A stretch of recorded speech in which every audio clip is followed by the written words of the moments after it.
commence par dire à vous toutes et à vous tous merci beaucoup.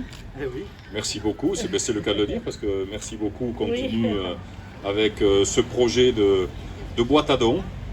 Alors, pour oublier personne, je veux remercier vous toutes et vous tous évidemment.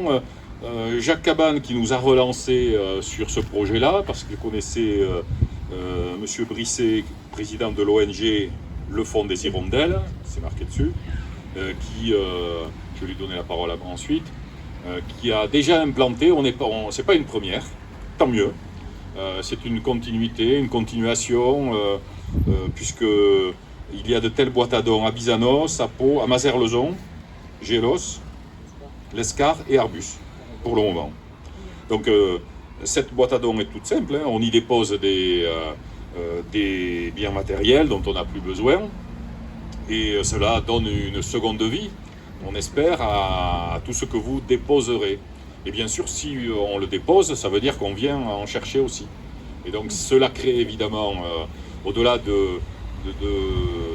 cercle vertueux de cette petite recyclerie, c'est une façon aussi de créer du lien social intergénérationnel, puisqu'on a des jeunes et des moins jeunes ici.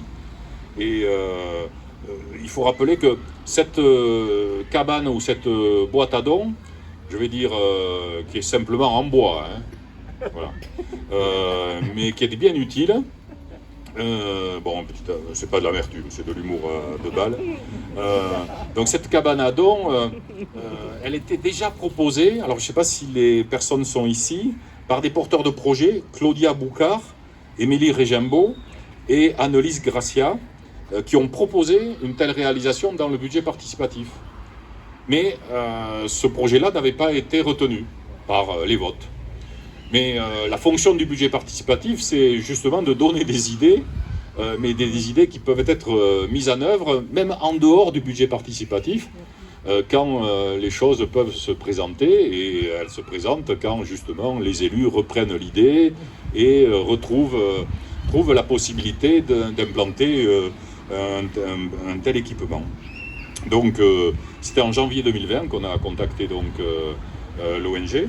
Et puis le kiosque a été réalisé par l'ESAT du Hameau, on nous en parlera, en partenariat avec l'ADAPI. Voilà, j'ai tout dit. Et donc peut-être qu'il y en aura d'autres, boîtes à dons, mais en tout cas c'est un bel esprit de solidarité, de générosité, et c'est comme ça qu'on conçoit la ville. Donc il n'y a pas de petits projets, il n'y a que des projets. Et c'est la dynamique de tous les projets qui permettent de bien vivre en ville. Merci de votre attention. Merci. Et bravo à vous. Jean-Yves, merci. Merci à vous tous d'être là. Alors effectivement, c'est pas la première, mais pour nous, c'est une fierté de pouvoir en mettre une ici à Billère, qui est une des communes principales de l'Agglo. Et s'il y en a quelques-unes ailleurs, justement, ça nous permet de voir comment elles ont vécu.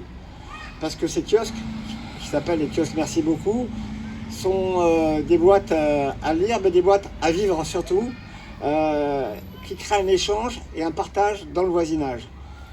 Comme vous le disiez, ce lien social est de plus en plus important, encore plus dans cette période que nous vivons aujourd'hui, et qu'il ne faut pas s'oublier les uns les autres.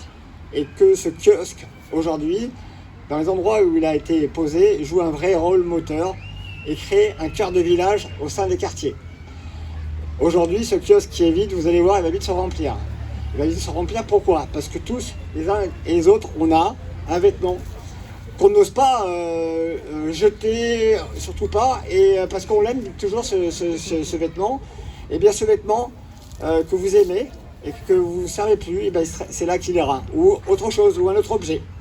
Et vous verrez qu'il ne va pas rester longtemps. En règle générale, sur les petits chiffres sur les kiosques qui sont à Pau et dans l'Agglo, parce qu'on a parlé de l'Agglo, mais il y a une petite dizaine dans Pau aussi, dans différents quartiers, que ce soit aussi bien dans le quartier Saragosse que le quartier Trespouille. C'est des choses totalement différentes, et bien ils vivent de la même façon.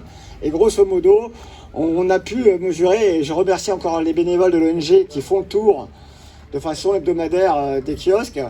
Grosso modo, il y a comptabilisé à peu près 200 dons par mois. Et on peut dire que près de 80% sont pris dans les 48 heures, en tout cas très rapidement dans la semaine. Ce qui nous montre qu'en fin de compte, il y a un vrai besoin, un vrai sens de l'échange. Voilà. Donc simplement, je voulais vous dire merci. Maintenant, cette boîte à dons, elle vous appartient. Elle appartient avant tout aux voisins, à vous tous.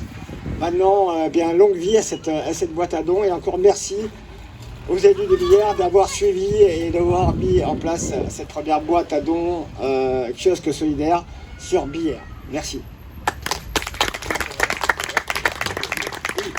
Pour finir, je voulais juste donner quelques conseils pratiques sur la boîte à dons. Alors, comme Serge l'a dit, et Jean-Yves Lalanne aussi, c'est donc une boîte où on donne, mais où on prend aussi. Il ne s'agit pas non plus de la tentation de se débarrasser. C'est un lieu d'échange. On n'y porte que des objets en bon état, qui soient utilisables, qui soient jolis, même s'ils ont déjà été utilisés, bien sûr. On y met n'importe quels objets, sauf des produits périssables. On n'y met pas un fond de cuisine, bon, etc. Quand il y a des périodes particulières, on peut s'en servir de façon particulière. À Noël, on peut y mettre des cadeaux. Autour de la rentrée scolaire, on peut y porter des cahiers, des stylos en bon état. Voilà. Et si on a invité aussi les enfants à venir inaugurer avec nous cette boîte à dons, c'est parce qu'on sait que les enfants, ils ont un effet d'entraînement sur les parents. Ils sont plus à l'aise avec eux pour donner et pour prendre. Et puis peu à peu, les familles prendront l'habitude de venir se servir en toute tranquillité ici. Juste un dernier point aussi, donc il y a des personnes bénévoles de ton équipe, Serge, qui sont là. Mais il y a aussi des bénévoles du Lacao là, qui sont ici et qui viendront régulièrement jeter un coup d'œil pour savoir si les objets sont bien rentrés, bien rangés, s'il n'y a pas de déchets autour. Je crois que c'est notre bien collectif. Faisons en sorte que cet endroit reste propre, reste avenant, qu'on ait envie de donner et de prendre. Voilà. Maintenant, c'est toi qui vas officier avec monsieur le maire. Vous allez faire l'inauguration officielle. Voilà.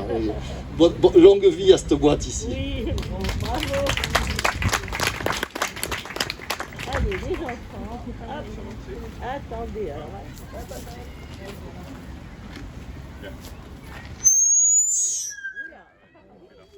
pas que je sois seul. Véronique. Oui, Véronique quand même. Oui, Véro.